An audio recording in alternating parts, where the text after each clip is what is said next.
And done. Finally, my goodness. What's the other idea I had for the next video? Oh, right. I should start working on this. I really hope this is like the one, you know? I'd love to be up there with the big guys sometime. Well, that's not gonna happen by me just staring off into the distance. Grocery store video, here I come. Whoa, what? Who are you? Listen, chump, I'm you from a different dimension. The old video idea tank is running a little bit low, so I figured this is my only viable option to get an upload out. Well, that's crazy. Have you been documenting your research and meeting the proper safety quotas? Right. Alright, well that's enough for that. I'll be taking this now, so you'll have to forgive me for giving you the cold shoulder. Oh. That's kill mode. Okay, that's kill. Alright, well. That's not good. Oh, heck yeah.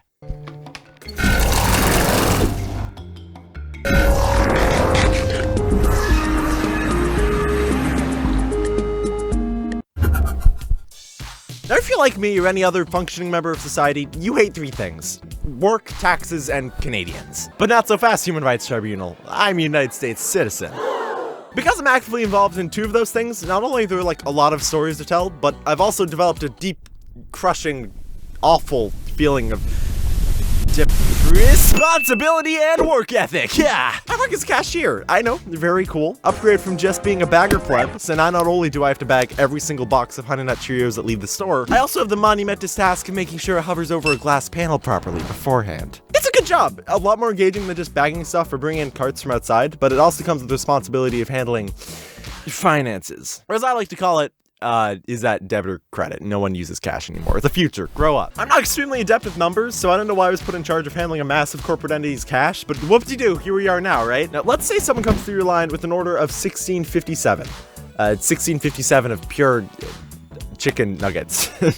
They give you a $50 bill, so you owe them $33.43. You're not just gonna hand him the entire stack of change back, right? How does he know that's the full amount he's properly owed? Exactly, he doesn't, because I'm a wanted man in 27 different countries and counting. So here's what you do to convince them that you're not a felon. Lay out all of the money in your hand in ascending order of value, with change being all in the same pile. If you're using the highest value currency as possible, you should end up with a quarter, a dime, a nickel, and 3 pennies, which makes 45 cents.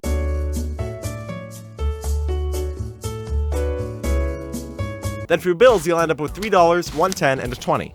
Using the amount that they owed, count upwards until you reach the amount that was initially paid. Like, for instance, the amount owed is $16.57, so you hand them the change, and that makes 17. Then you count out the ones until you reach 20 from 17. So 17, 18, 19, 20, and you keep doing that using the bills in ascending order of value until you reach the amount that they initially paid. And that's Noah's comprehensive guide on how to count back change.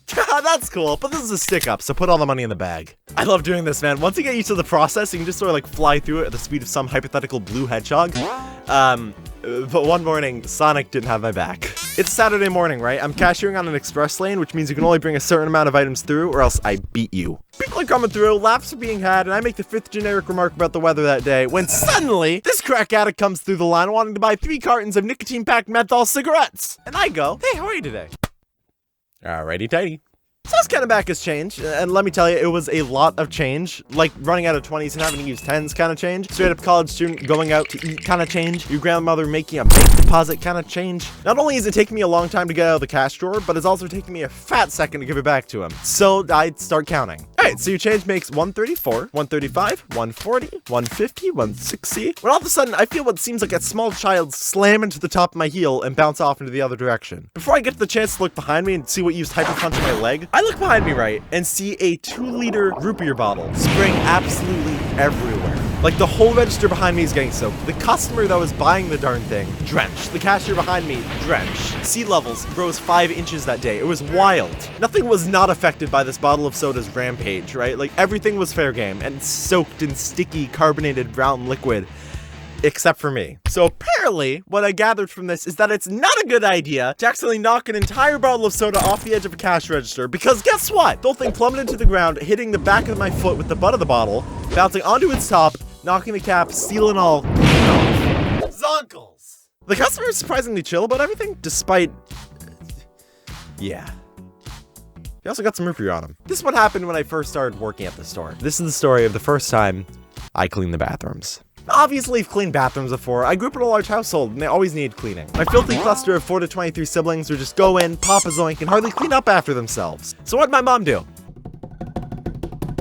Send and the 8-year-old. I was and still am proficient at cleaning bathrooms, okay? But company policies and all that, I had to get the rundown, the old one too, and plus I didn't even know where anything was. The guy showing me the ropes, Pizza Man Jonas 64, had been working there for about a year. So he knew what he was doing, right? That's foreshadowing. That was a foreshadowing joke, that was foreshadowing. He didn't. We had a simple goal, right? Get the cleaning cart, which had all the supplies on it, ride the elevator down a floor, clean the downstairs customer bathrooms, take the elevator back up to the employee bathrooms, clean those, put the cart back, and boom. So we get the cleaning cart and bring downstairs on the elevator. And just so you know, this isn't like a really quick elevator, like a modern hotel elevator. This takes a solid 30 seconds to get up and down, which means...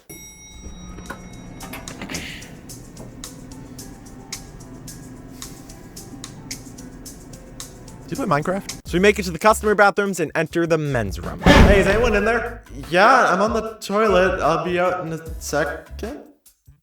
Yeah, we're all good. We start spraying down the place. Clean the mirror, replace the paper towels and tissue paper. Make sure the soap dispensers are all set and wipe down everything. Took me a fat second to catch on, but after all the company policy junk and standardization was out of the way, everything was just sort of like common sense, you know? After all that was sorted, we got our stuff and headed to the ladies' room. Now, fellas, sit down, all right? Let's have a quick chat. I'm gonna be frank with you. It's one thing to yell in the men's room, you know, to ask if someone's still in there. But when it comes to ladies, you gotta be respectful. It's common etiquette to be mindful of their feelings and how uncomfortable it can make someone if just some dudes barge in and start yelling, "Hey, is anyone in there?" Thankfully, no one was in the bathroom. So we start cleaning. Part 2. Cool. So there's actually one extra thing we have to do before we're completely done. Oh, yeah, what's up? See those waste bins right there? Yeah, we have to clean those out. Oh, all right, so I assume there's like a device we utilize to sanitarily grab on and dispose of the content.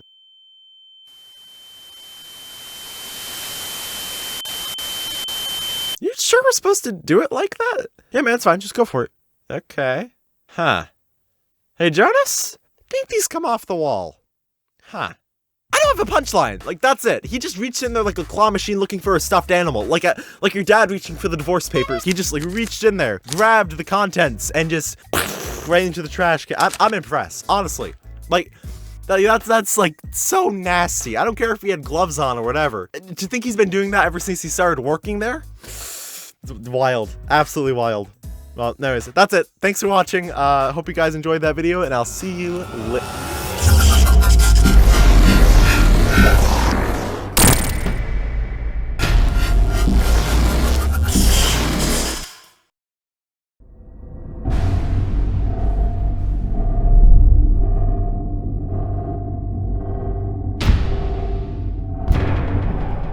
Whoa, who are you guys? Quantum police retard, you're under arrest. For what? Well, how about we take a look?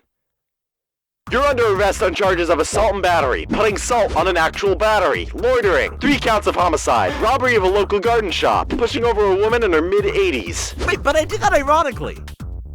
Oh, substance abuse. Yeah, fair enough. And last but most certainly worst, unlicensed dimension hopping.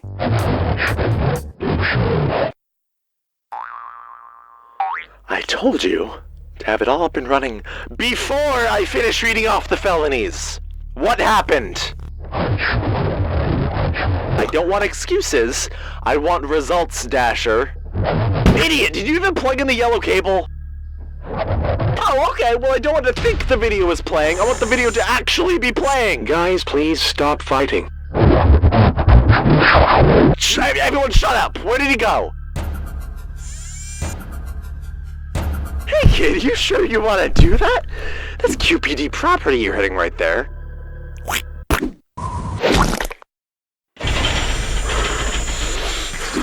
Alright, I've had it. Just about enough of you. Dasher, Chunk, exterminate this blue freak. Your capture will be quick.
Like I said, you're in trouble.